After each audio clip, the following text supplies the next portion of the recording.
Hello and welcome to Fishing on Northwest. Winning with Tommy Donlin.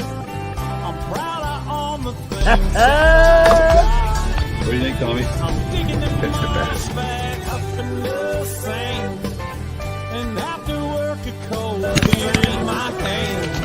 There you go. I was not going to look at my buddy's homemade wine. Living Northwest wild. Hunting, fishing is my kind of style. I float the Wainuchi when it gets hot. I'm proud of all the things that I got.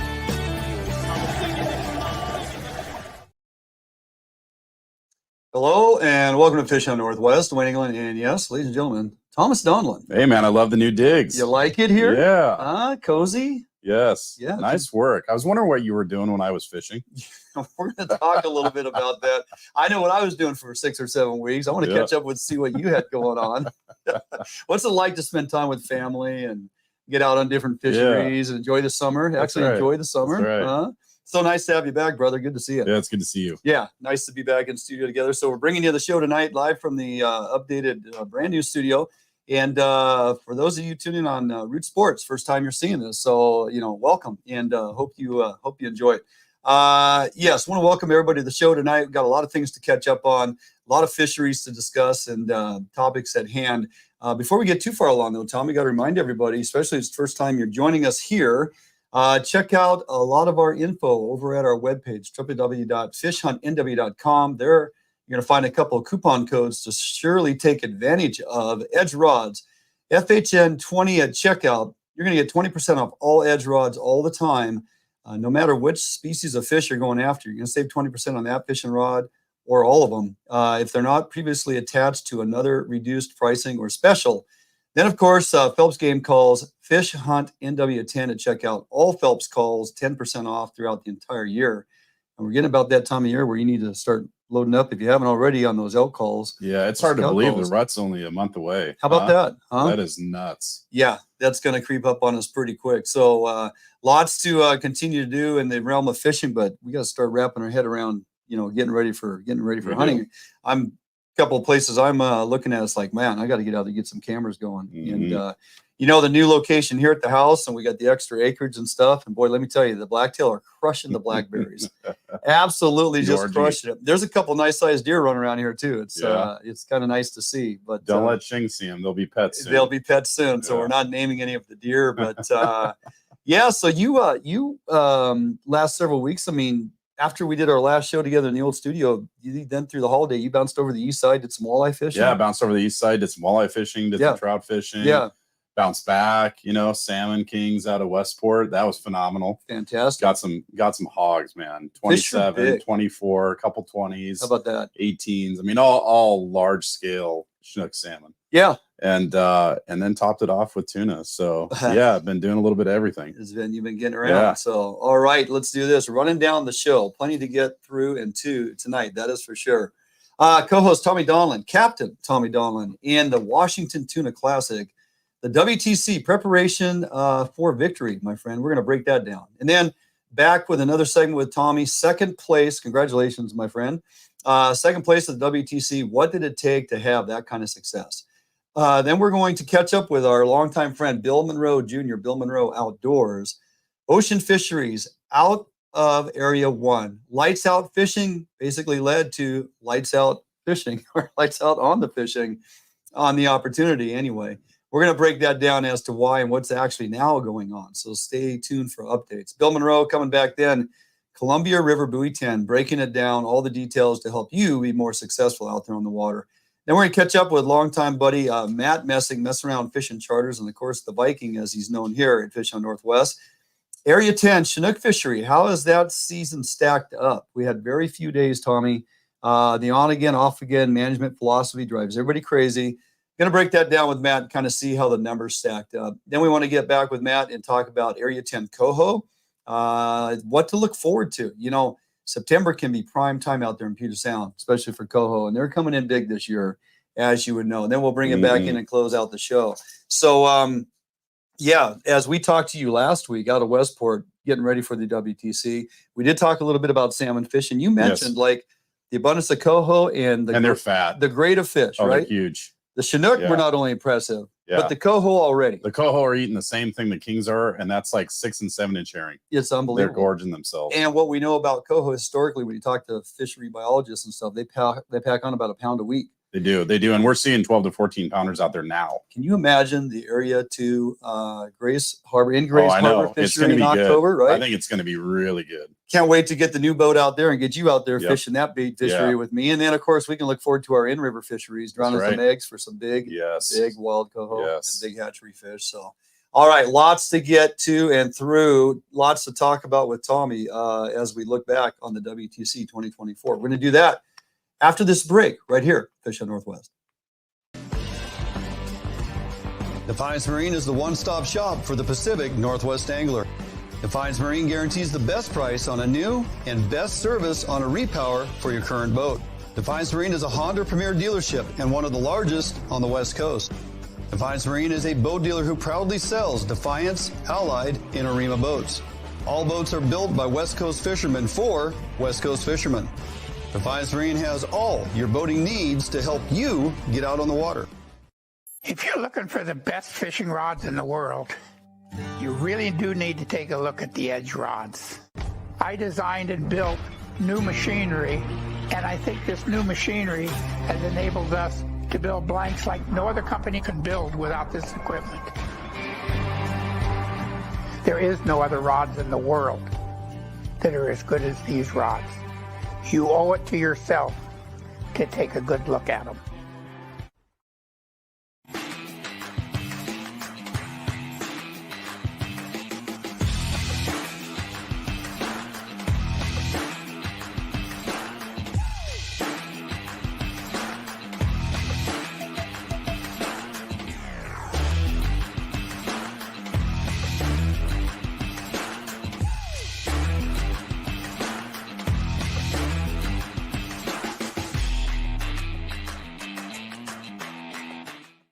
For more than 90 years, you've entrusted one brand to guide you towards living the lifestyle you've always dreamed of. Now you can entrust affiliated Better Homes and Gardens real estate professionals to interpret your needs and help you find the home in which to live your dreams through every stage of your home buying or selling process. And through every stage of your life, there's Better Homes and Gardens real estate. Expect better.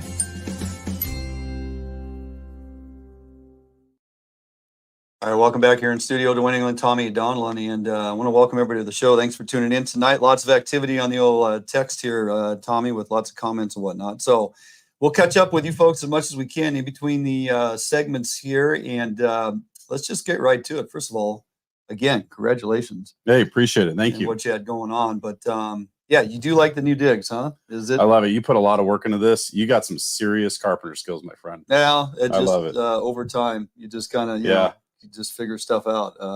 No certifications by any means. Yeah. And no inspectors show up. Yeah. So, anyway, this will be home for us for the rest of the time that we continue to keep this thing just rolling down the track. So perfect. Can't wait to get some guests in here and let them, experience it firsthand. So that's right. Yeah.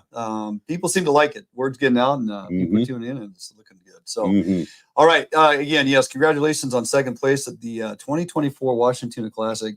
Also was it was nice to see Team Allied, Team Defiance 1 and 2. Yep. And we've done that a handful of times too. Yes, you have. Yeah. Yes, you have. Over the years. Bo's always right in there, right? Yeah. I mean, we should have because we were fishing right next to each other. Well, there is that. We'll talk a little bit about that. So we talked to you last week as you were out there at Westport getting ready, and we're talking about your preparation stuff. So let's talk about Friday. We talked to you Thursday, obviously, and then you were saying you're heading out Friday. So yep. You got out and pre-fished on Friday. How'd that go? We did. And so the thing going into this year's WTC that was different than pretty much all other WTCs is that we did not have a good satellite shot at all. Oh, that's right. We hadn't had a good shot for, I don't know, at least a week. Because of clouds? Yep, because of cloud cover. Yeah. And so it's really hard to tell exactly where the warm water is. Sure. Where the blue water is, because you just don't have that data. So that's, for me, that's a major tool, right? Because I study every granule of those charts. So That was probably the main difference going into this WTC. Now, with that said, nobody could stop talking about the fish that were only 25 miles out from Westport, right? Okay. And so, Yeah. so you knew that there was fish just 25 miles out, and it didn't take a lot of work to figure out which direction they were. Gotcha. And out of Westport, I mean, just in general for me, you will just pretty much never, and I have never done this, even if there's fish that are caught like just northwest of Westport, I'm not running that direction. Yeah. Those fish, the way the water sets up off our coast, those fish don't hold. And so they might be there one day and the bite might be really good. But what I tell people is that's just trickery. They're just trying to trick you to go back there on tournament day and they're already nothing, gone. right? Yeah, And they're gone. Gotcha. And we've already seen that phenomenon this year too. Oh. So we had a little bit of that going on, but so pre-fishing, I basically was like, well, I'm going to go investigate, what does it look like out there on Friday? Now, the original plan was to pre-fish Thursday, right? Take Friday just to kind of rest, relax, get all the gear ready, kind of final preparation, get everything just absolutely dialed on the boat. But the weather Thursday was a little bit nautical. And so we didn't want to get beat up. So we went Friday. So it was really a half day trip. It's only 25 miles out. Yeah. We went out there and it was more of a, hey, let's go and see what this area is about. And then run back in, get ice, get checked in for the tournament, do all that stuff. Went out there. The fish were really small. The bite in the morning was extremely slow. And it was scratch fishing until the afternoon. Interesting. And around that time, we were picking up and going in. Did you get to get ready. Any decent sized fish, or was it not out of that area? Fish not out of that area. No, we did not. Yeah. No. So then going into Saturday, putting a plan together, you're like, well, I know we're not going there. We're not going there. Yeah, that's like a last resort if you just couldn't find any other tuna in the ocean. Yeah. Plan B. It's a different opportunity. Gotcha. So so going into Saturday, that was kind of just, well, we're not going there. And I kind of knew that a lot of the boats that were fishing the tournament, they'd caught fish there, so they're going to go there, right? And I'll also say that, in fairness to them, a lot of those boats ran past that spot. And, once you run past tuna and you get into the blue water and it's really warm, you're not going to find a lot of life. So you're not going to find a lot of tuna. Yeah. So those tuna are definitely set up, on the break in a band that you have to hit, that you can't run past. So it's really critical that when you approach a zone, you start to see your temp gauge go up. You start to see bird activity. You got to fish it. Really, float out and fish it. You do. Run past. Yes. And how many fish did you end up with Friday? We only ended up with a handful. Yeah. I mean, we fished for 4 hours or so. It was really slow. The bite came on in the afternoon. The guys that stuck there all day and the charters, they ended up with like 20 to 30. Okay. Which is a good number, right? Yeah. But you really don't want to play with fish that don't want to play in the morning, because it's just, so if they gorge themselves all night and they're super lethargic in the morning, sometimes those fish turn on at 11. Sometimes they turn on at 2 p.m. Sometimes they don't turn on until 5 p.m. Well, guess what time you got to be back? Yes. 6 p.m. Yeah, right? you're on a time limit. You're on the clock. Yeah, for right? sure. And so on game day, we ended up running about 50 miles southwest. Okay. Further south than that spot that was just 25 miles out. We're going to get into your recon on Friday and what led you to make the decisions for Saturday and what you ended up doing and how you went about business. So we'll do that. We'll jump out for a quick break. We're going to come back with what it took to find themselves on the podium at the award ceremony at the 2024 WTC with Tommy Donlin after the break right here, Fishing Northwest. Allied, the new leader in heavy gauge aluminum boats. Allied boats have standard reverse chine and lifting rakes to help you plane faster and run at lower RPMs. Allied boats have several models to choose from, ranging from a 19-foot Mustang all the way up to a 32-foot Liberator.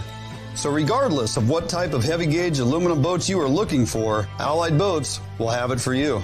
Contact Allied Boats today to learn more about these incredible fishing machines. Sportco, an outdoor emporium, is the largest local outfitter in the Northwest since 1975, providing thousands of people affordable outdoor gear.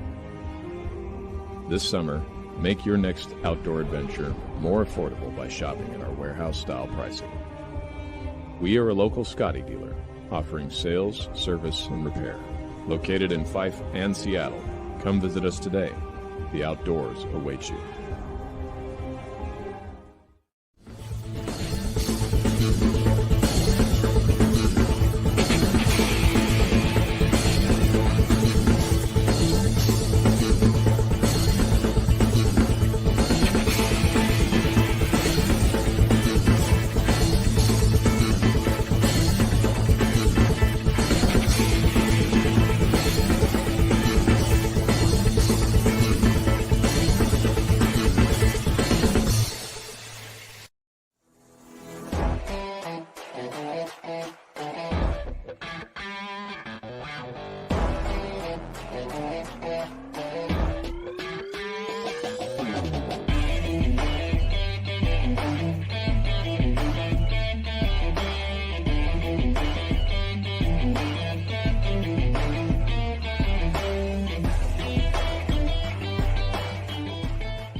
Welcome back here in studio to New England, Tommy Donlin. And as we continue to discuss your success last Saturday, the WTC. So you get your plan together, you grab bait nice and early. And I think you mentioned last week, no bait restrictions this year. No Plenty bait of anchovies, restrictions. They're luckily, God bless, they're catching plenty of bait. Yeah.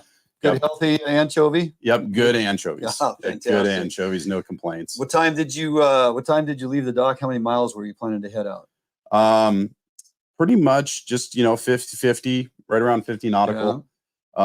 We picked up bait at 4:30, went to float 6, checked in. They have a check-in process. And then a little bit to my surprise, we did a shotgun start at 5:30 in the morning. Oh, really? Now, I don't know if you know what it looks like at 5:30 in the morning, but it's pretty dark. It's still dark. It's pretty dark. There is just enough light to go. And and so we were off the bat, shotgun start 5:30, around in the South Jetty and headed for the grounds. Okay, so you get on the tuna grounds, get on the troll. What'd you put out? So I got 2 spreader bars with I run these lures called Ballyhood Albacore All Stars. Gotcha. It's a chrome head. It's a smaller profile lure. That chrome head helps keep the lure down in the water too. And I love spreader bars, because you're putting 30 baits out there between 2 spreader bars.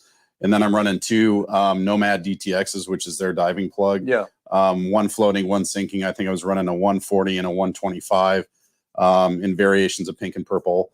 And then I pretty much always run a shotgun swim bait. Yeah. So that's pretty much normal. The program. Yeah. Not running 7 rods, 9 rods or getting crazy on the troll because the game is to convert to bait, right? Yeah, absolutely. Yeah. And that's just more rods to get out of the way. That's right. Right. That's right. And you want to get that bait in the water as fast as you can. If you're still moving rods out of the way and not feeding them bait, they may not want to stick around. That's right. So talk about that. It was definitely a bait show, not jigging, not nothing. It's like troll and then right to bait. It was troll and then to bait, but we had a lot of jumpers too. Oh, so it was like, well, there's jumping tuna, and then in the morning they were not wanting to play the game. It was slow. Oh, it was slow. Did you have fill casts? We actually had more troll bites than we did bait conversions in the morning. Okay. In the first 2 hours, it was pretty consistent on the troll. Yeah. But man, you'd see jumpers and you'd get 80 yards out and they'd sink out. Oh. And you'd toss bait, jig, whatever. You just couldn't get on them. Interesting. And they didn't seem to be moving. I mean, they were kind of jumping in piles, all in one spot. But when you got close with the boat, they bugged out. Oh. They didn't want to be part of that. So afternoon, the bite picked up considerably? No, late morning it picked up. After about 2 hours, it was like, okay, got one on the troll, converted. Yeah. Ran up on jumpers, started a bait stop there. Gotcha. And it was kind of like, 2 to 4 fish, 2 to 5 fish, right? Okay. That went on for a couple hours. And then at about, 11 o'clock, it went wide open.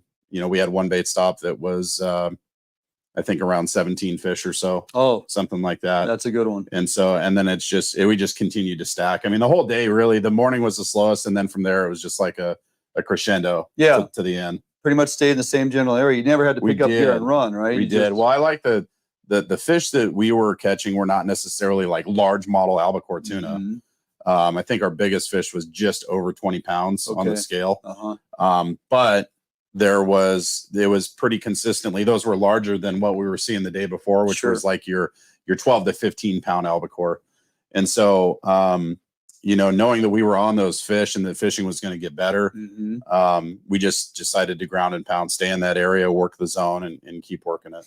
How many fish total did you put in the boat? 51. No kidding. Yeah. 51. What did Bo have? 56 or 55? I think he had 56. Yeah. I think he had 56. I mean, you're right up. Were you second highest boat as far as numbers? Yes. I didn't hear of anybody bringing in more than that.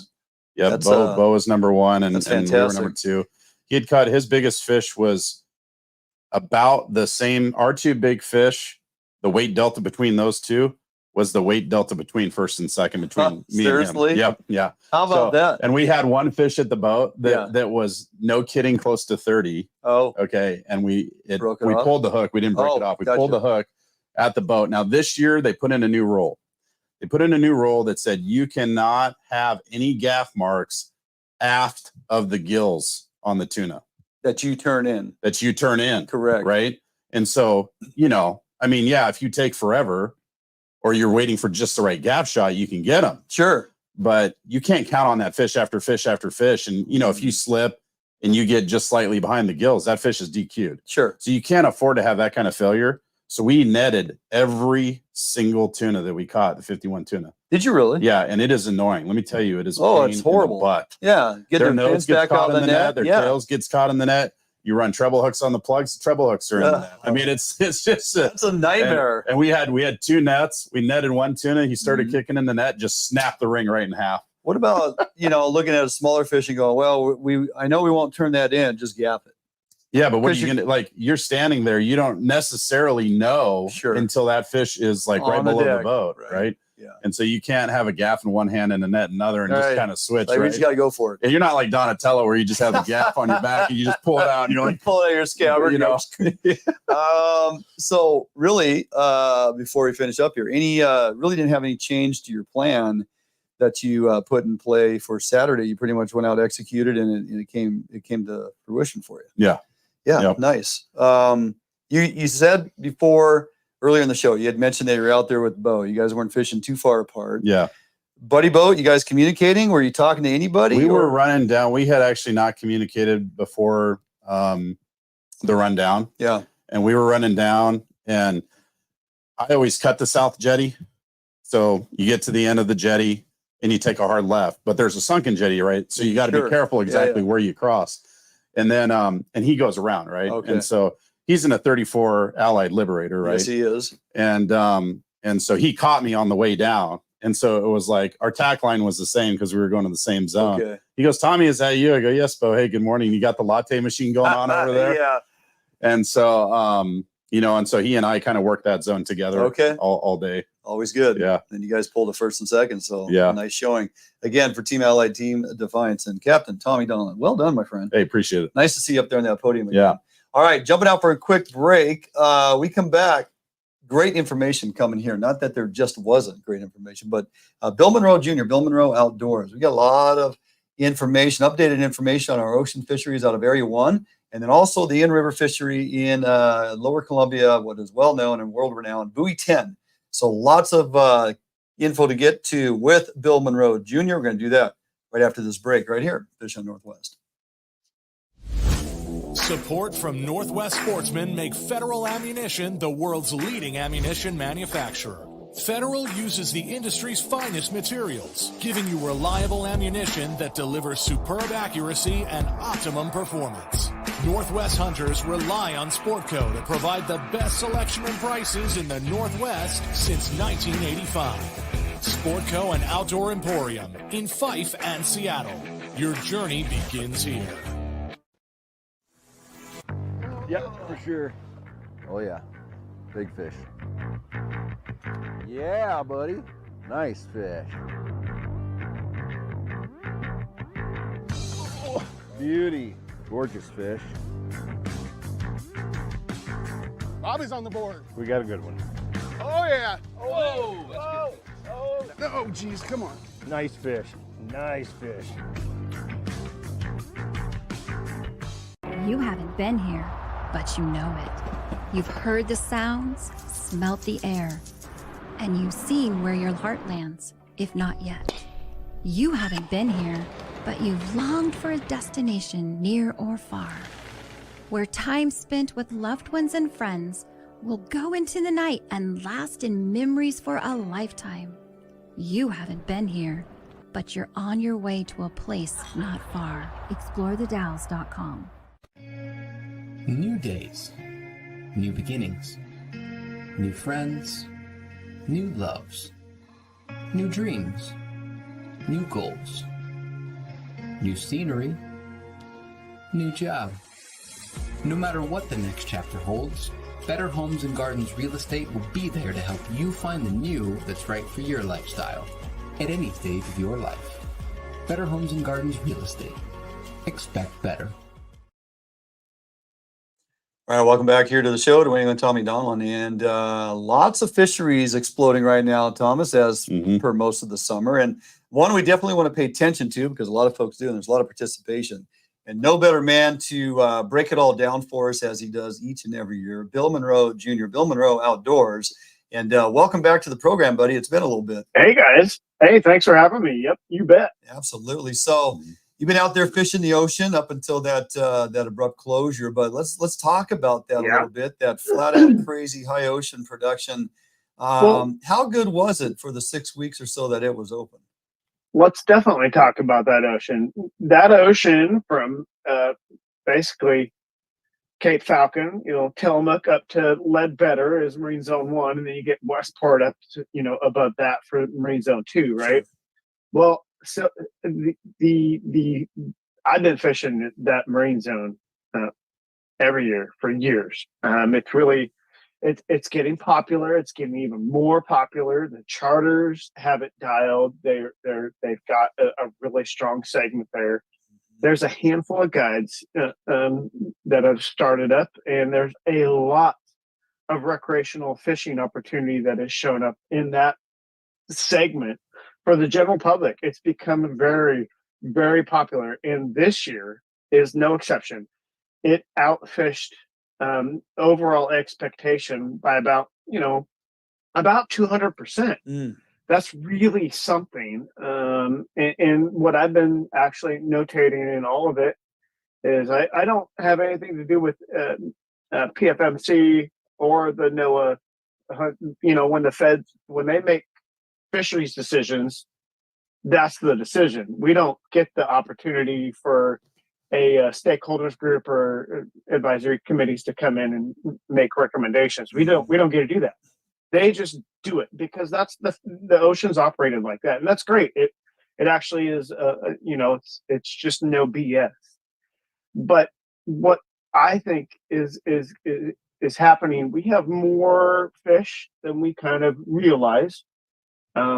It's just obvious, which is a great problem to have, and it's great that they shut it down. But it bodes well for the remainder of the river. I think we've got something good on our hands coming, and that's going to be going upriver as we go from place to place to place. Things are going to be shut down here, shut down there, just rolling segments until we get to that really difficult closure on 9/15. I really think that we might be able to at least plead a really strong case and to get TAC to meet and update the runs. Right, I think it's great. Yeah. Hey, so we had, obviously you got your Chinook quota, you got your Coho quota. Sounds like we went over on the Coho quota. What were those quota numbers, Bill? And how much did we leave on the table for Chinook in Area 1? Well, we definitely went over the Coho quota, which is almost 40K fish. That's a lot. Yeah. But the Chinook allocation was really low. As of like August 7th, I remember it being at 19%. Wow. And then it ended up stopping right around the 26 to 27%. That allocation is really low. What happened was with Marine Zone 1, they shifted some things around. Some of the commercial segments now have landing restrictions. They can only have like a certain amount of fish. So if it's like a Chinook quota issue or a Coho quota issue that we're having issues with, they change things around. And the Coho quota, gets kind of divvied down if they have like these, 400 fish delivery maximums. It's now down to 100, something like that. That's the type of thing that made what we have now on our hands coming up next week. They found 4 additional days of opportunity to be to go back for hatchery coho retention, 2 per person, or a coho hatchery, or any Chinook. Any Chinook, okay, out in the ocean, any Chinook, or 2 hatchery coho. So, so we get an extra 4 days, Monday through Thursday, 2 fish limit, 1 being Chinook, and nice to know you can be wild or hatchery. So that's going to give recreational fleet an opportunity to get out past the mouth again. And I think you had mentioned earlier that the ocean conditions look pretty nice. Now you had mentioned it, Bill. You named the guides, the charters, the recreational fleet. The progression in technology, advancements in technology and fisheries. And Tommy and I talk about this from time to time. Look, as a recreational fleet community, we are getting better at targeting fish. And once folks figured out that the 360 flasher on a lead and whatever you want to drag behind it out there for those coho fisheries, and you're fishing shallow, and you're not necessarily getting down to the Chinook, the old, there's That still, is correct. you're still going to have a handful of boats out there, 2 downriggers doing the drill and looking for Chinook. But as you mentioned, there's so many people fishing lead in 360s. They're not getting down deep enough to get to abundance of them Chinook, are they? That's why we're hitting all these. They are not so fast. Yeah. No, Dwayne, you are sitting right. I mean, we caught fish at 6 on the line counter. You're down there, right? You're down there looking at your flash and be like, "Oh, there's a fish right there." Oh, yeah. Yes. Yeah, and so many people are doing. And look, exactly what's happening. There's a lot of fish out there. Exactly what's happening. That technique is deadly. Once folks get it down and realize how productive and fast and furious it can be, this is kind of the morphing and direction some of our fisheries have had, and this is why we are really getting into this coho. Tommy, we've talked about it. Yeah. Season after season, we are just smacking the crud out of these coho and leaving so many Chinook on the table. And it all rolls back to technique. Yeah. Right? Yeah, technique. And I'll say, in Area 2, we got a little bit different situation. We're hamstrung by the Westport Charter Boat Association, right? Wanting to, really focus and target coho because they're easy to target. I mean, a coho, you throw a hot dog in the water, they're going to eat a hot dog. They're going to eat the you're going to catch fish. Pretty much whatever you put in the water, that coho is going to come up if it's got any kind of action. Yep. And they're going to chew on it. We got to find a way to protect the coho quota so we can really fish on those fish. Well, because we every year season, year in and year out, Bill. That's actually really true. I don't know how many minutes we have left in this segment, but here's one real issue that I kind of see, gear and effectiveness and technology causing. It's true. There are too many fishing guides, and the market self-paces it. The market will fix itself on however many are around, right? At some point. Yeah. But seeing how good some of us are, seeing how good it is, it's actually causing rifts with the charter fleet. Right. And then we've been dealing with that for years, whether it's a Waco Charter or Westport, whatever. Yeah. It really is a difficult situation. I don't hate the charter fleet. I actually respect them. I work with some of them. I love what they do. They've been around for years. It's tradition. But being able to share the ocean of all things, this ginormous area, is just, come on, man, it's huge. All right, I'm going to stop you there. I'm going to stop you there. We got to jump out. Yeah, for a go. break. Yeah, yep. let's go back. We're going to jump out for a couple minutes, and when we come back, more with Bill Monroe Jr. right here, Fish on Northwest.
Allied, the new leader in heavy gauge aluminum boats. Allied boats have standard reverse chine and lifting rakes to help you plane faster and run at lower RPMs. Allied boats have several models to choose from, ranging from a 19-foot Mustang all the way up to a 32-foot Liberator. So regardless of what type of heavy gauge aluminum boats you are looking for, Allied Boats will have it for you. Contact Allied Boats today to learn more about these incredible fishing machines. Hey guys, I'm Big Mike. Come on down to the Edge Pro Shop and see me. We've got all the best brands under one roof. We've got Hawken, Procure, Short Bass, Pro Troll, Yakima Bait, Get 'em Dry Jigs, Northwest Bait Scent, Daiwa Reels, North Fork Lures, North Wild, Brad's, Superfly, Rocky Mountain Tackle, and of course, the greatest rods ever built, Edge Rods. All right, welcome back here in studio. Dwayne England, Tommy Donlin, and of course, Bill Monroe Jr. back with us. Bill, you kind of mentioned at the start of that last segment, we do have a constraining factor with our Columbia River fishery, not just Buoy 10, but all the way up this year. Now, look, normally when we have you on, we're talking about the impact we're having to the tules and the impact the tules are having to us and what our fisheries are, constrained by. That's not the case this year. Talk a little bit about this Columbia River fishery and what may happen. Here, this goes to show you even more how dynamic these fisheries and the management thereof is. This year, tules aren't the issue. There's plenty, and let me tell you, we're catching them. I bet. They're stinking up our boats. We're trying to let them go. But I mean, that's not the issue. Right. The tule issue is one thing, but this year we have a different segment, and it's actually a different fish. It's really a better fish. Yeah. But we have a Snake River Wild component, and that's like an herb, River Bright product, but it just goes back into the Snake River. That's an issue. Those numbers are down.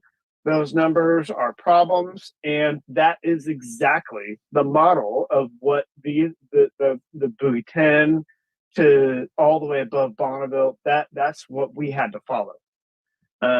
It was pretty obvious when we saw in North Falcon that we're going to have a real issue, and then they set this thing about how we were shut down on September 15th, and that was ultra concerning. What's really just ultra bad about it is Zone 6 from Bonneville all the way up to Highway 395 Bridge towards Canada is shut down September 15th. That's never really been an issue, ever. Ever. Yeah. So now we have there's a lot of guys that make their living fishing above Bonneville. Upriver. Tommy, right? Upriver. All the way into October. Yeah. Yeah.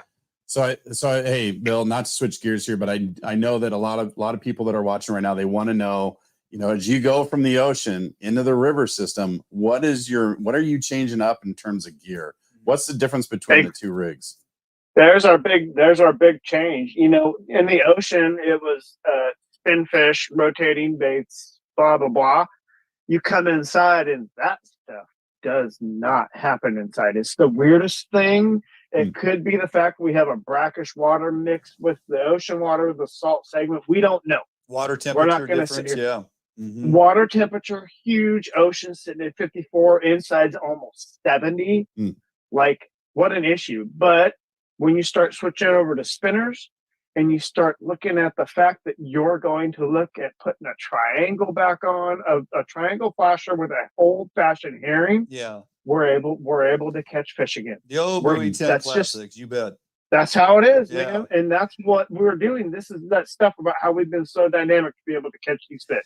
Couple weeks down the road, we're going to get back on the show. We're going to do a couple segments, a complete gear breakdown, as we do with you pretty much each and every year, because we don't have enough time to fit all that in. We could literally do an entire show with you. We could. We should. I think it would be awesome. We totally could. Yeah. So we got Matt Messing waiting in the wings, and we got to get to that content. So awesome, guys. Hey, appreciate you taking the time. I know your days are long. You're grinding it out.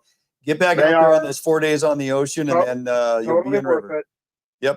All right, guys. You take care. Take care. Thanks, guys. All right. Bill Monroe, Junior Bill Monroe Outdoors. Look him up, social media platforms or his webpage, and book a trip with that man. He's going to put you on a lot of fish. All right. Jumping out for a quick break. We come back messing around, just kind of hanging out, waiting for us to talk to him. Matt Messing, Messing Around Fishing Charters. After the break, right here, Fishing Northwest. I make my living catching fish, not only as a tournament angler, but as a guide as well. Catching fish is important, and Gamakatsu hooks for me, they kind of help take the luck out of fishing a little bit just because they're a high quality hook. Obviously have a really good reputation for being very strong and very sharp. Gamakatsu, I use their products every day in the boat, and big part of my success.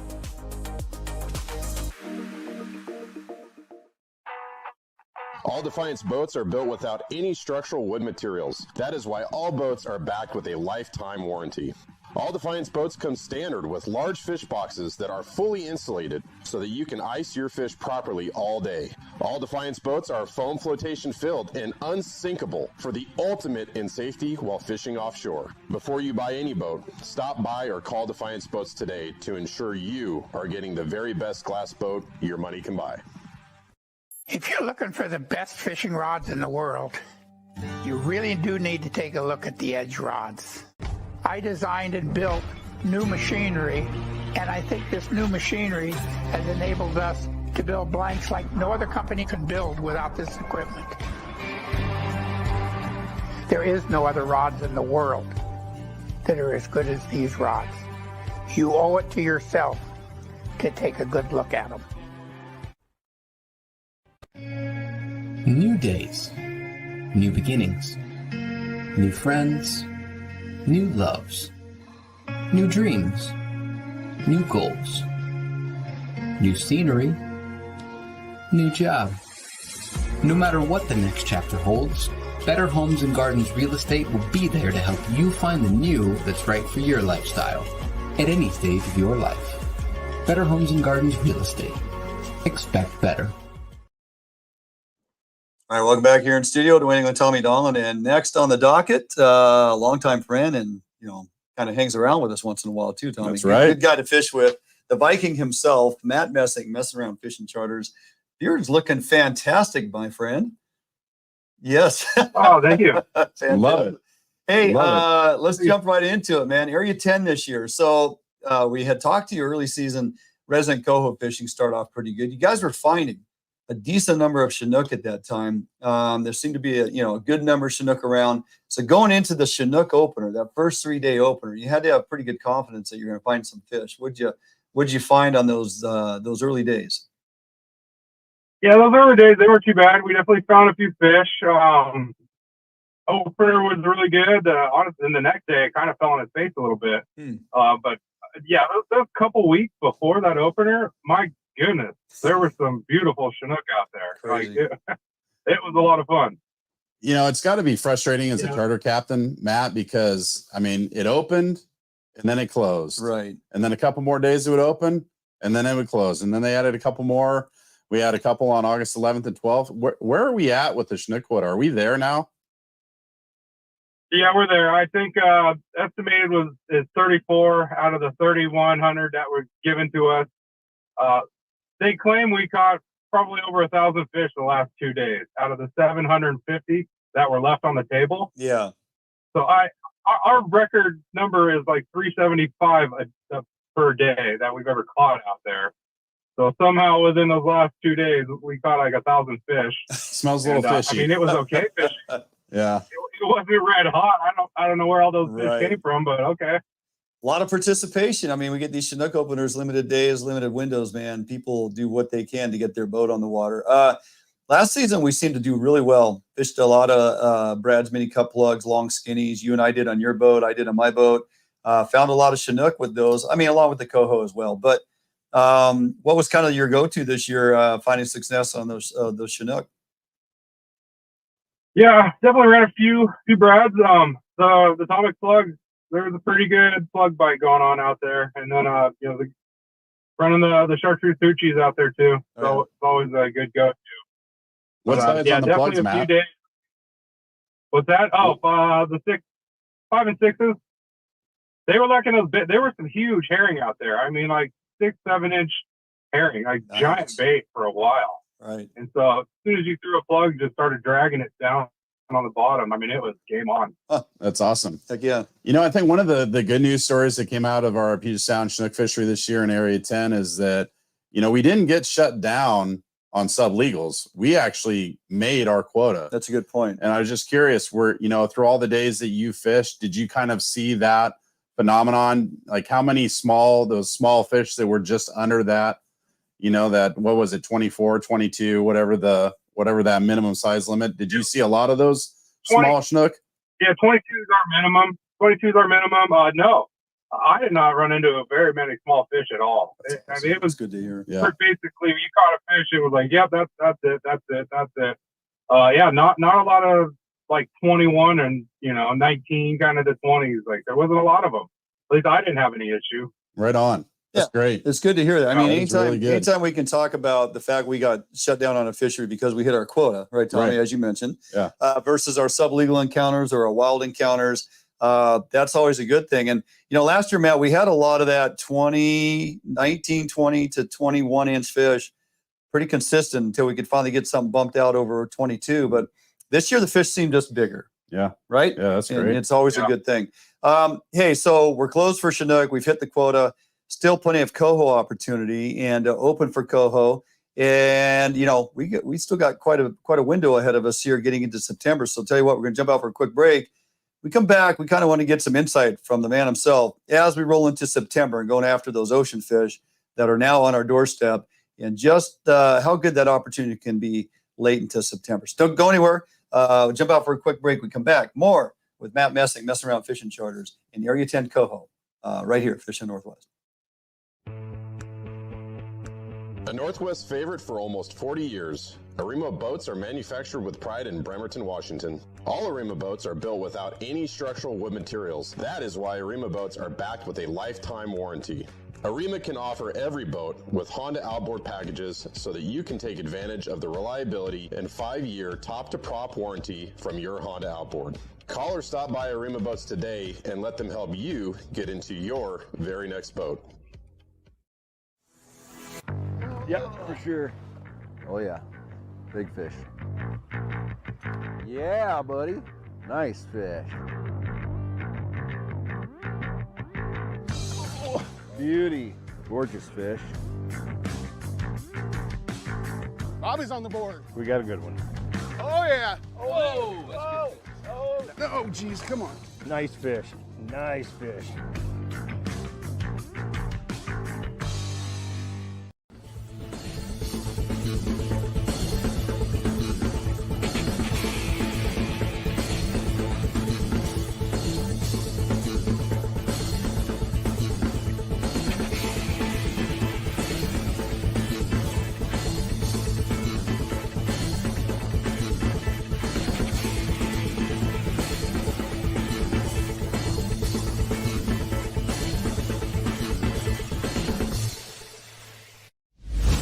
Support from Northwest Sportsmen make Federal Ammunition the world's leading ammunition manufacturer. Federal uses the industry's finest materials, giving you reliable ammunition that delivers superb accuracy and optimum performance. Northwest hunters rely on Sportco to provide the best selection and prices in the Northwest since 1985. Sportco and Outdoor Emporium in Fife and Seattle. Your journey begins here.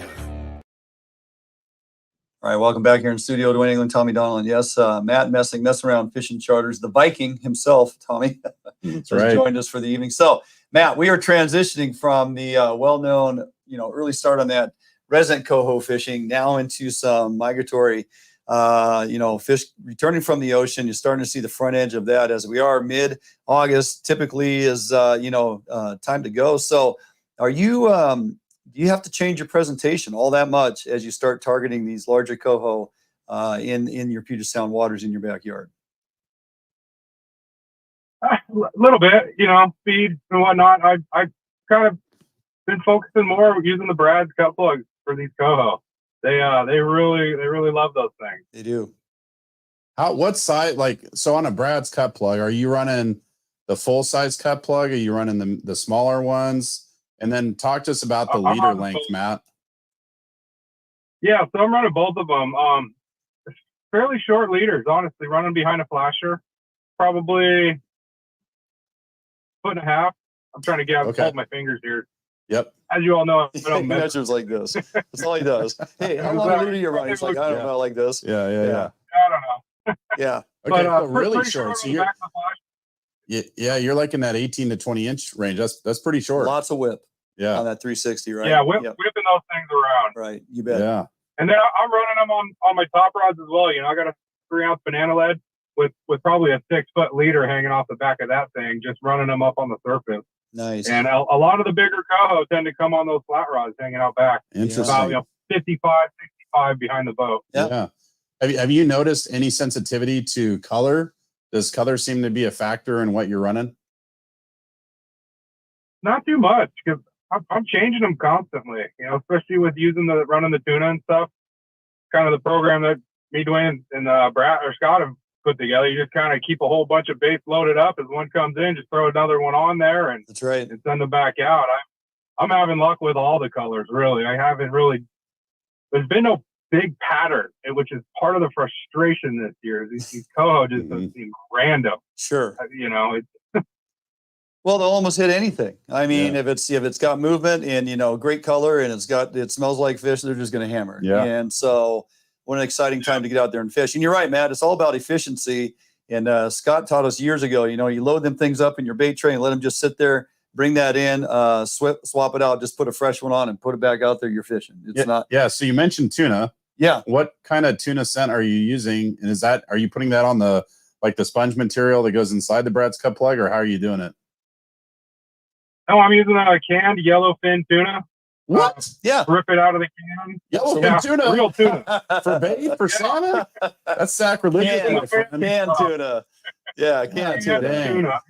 Oh, man. Canned tuna. Yes. Mix it up with that Foxy's krill oil and the fire brine. Yeah, absolutely. Give it a little pink, and it looks like krill dispersed in the water, and the whole thing. We've been doing it for years. It works fantastic. So what do you think for folks that are trying to dial in their coho fishery out there, man? We got all through September to get out there and take advantage of, and there is going to be some nice sized fish. So we, encourage folks to take this on. I know your program. I mean, you get up, it's like clients meet you at a certain time, you leave the dock. You don't care what the tide's doing. But is there a time throughout the day where you would say, on a consistent basis, the fishery performs better on the last 2 hours of an incoming, the first hour of an outgo? Anything you could kind of hang your hat on that gives people a little bit of confidence? Oh, that's hard. It's a constant, ever-changing flow out there. It's some days it's that incoming, some days it's right after that outgoing. There's, I would say, if anything, the old adage, man, be there an hour before slack and an hour after slack. If you can fish between that whole time frame, you're going to utilize every bit of those tides to get on those fish. Yep. And move your gear around. Sometimes these coho like hanging out down at 85 feet. For sure. Especially right now, early, they're targeting the herring right now. So they will dive down with those Chinooks. Last week, I was catching coho at 185 feet on a plug looking for king.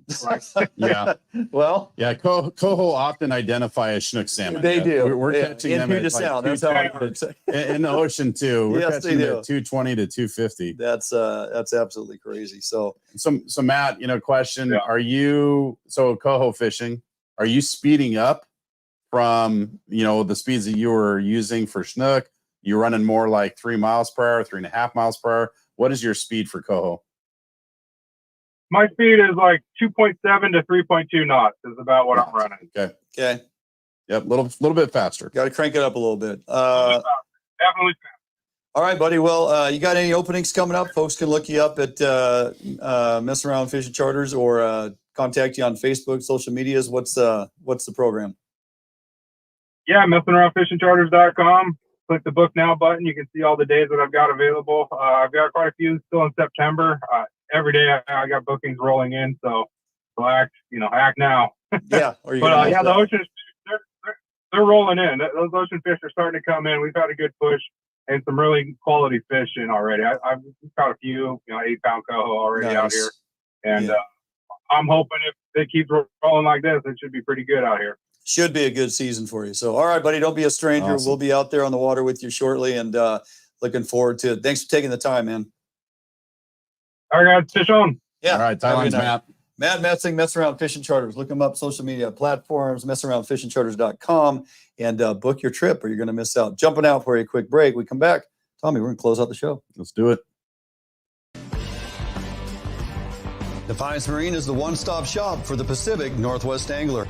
Defiance Marine guarantees the best price on a new and best service on a repower for your current boat. Defiance Marine is a Honda Premier dealership and one of the largest on the West Coast. Defiance Marine is a boat dealer who proudly sells Defiance, Allied, and Arima boats. All boats are built by West Coast fishermen for West Coast fishermen. Defiance Marine has all your boating needs to help you get out on the water. If you're looking for the best fishing rods in the world, you really do need to take a look at the Edge rods. I designed and built new machinery, and I think this new machinery has enabled us to build blanks like no other company can build without this equipment. There is no other rods in the world that are as good as these rods. You owe it to yourself to take a good look at them.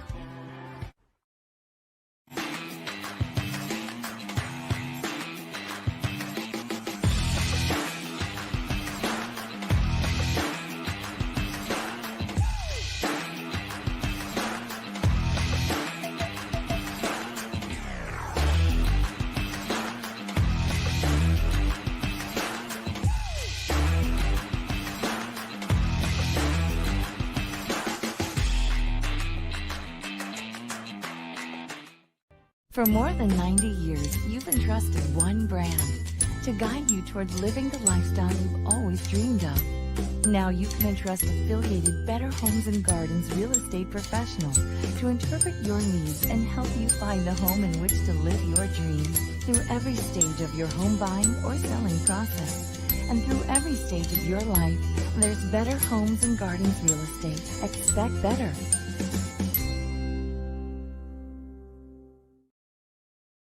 All right, welcome back here in studio. Dwayne England, Tommy, and Donlin as well. Hey, we made it. We made it through. We did. Was there ever any doubt? No, there's Okay. never any doubt. Okay. It's like riding a bike. That's right. You know, we can be out here for 6 months and we That's won't. right. I mean, because, you know, it doesn't pay the bills. But That's right. Anyway, hey, it sounds like we got a couple more days of recreational crabbing opportunity in Puget Sound, Thomas. We do. August 27th and 28th in most marine areas, but not all marine areas, including the ones that I care about. Marine Area 10 and 11. That makes two That of is us. just so disappointing. I tell you what, there better be a winter crab season in 10 and or 11. Because man. last year we did not have Oh, one, we- right? yeah. And this year for summer crab fishery has been a couple days a week again, you know, Yeah. and it's so hard to like put it all together. I mean, if you have to travel to do it or get days off work or whatever, and, you know, find a day to drop the pots, go fish and pull the pots and make it a bountiful day. It's frustrating. That used to be the MO, but now it's like, if the stars align, you can make that happen. You know, Yeah. it's the dismal opportunity for crabbing. It's really sad. We haven't had Area 13 open for crabbing forever. I think it's been 10 plus years now. That's unbelievable. So, yeah, it's too bad. But we used to get through Labor Day. Used to be able to crab from July 4th to Labor And Day. now they're cutting that short. Right? Yep. So, hey, we got 2 more days, 27, 28. So be sure to take advantage. All right. I want to thank our guests tonight, Bill Monroe Jr., of course, and Matt Messing and Tommy for the stellar report you gave us on the tuna outage. You bet. Outing. And just really great to be back in studio bringing you guys the content. We're going to do it each and every week. And as soon as I get that new boat, I'll also get back out there on the water and bring some additional on the water content. And we're going to it's time to start getting ready for hunting. So have a great week. Have a great weekend. We'll see you back here in studio next week, right here, Fishing Northwest.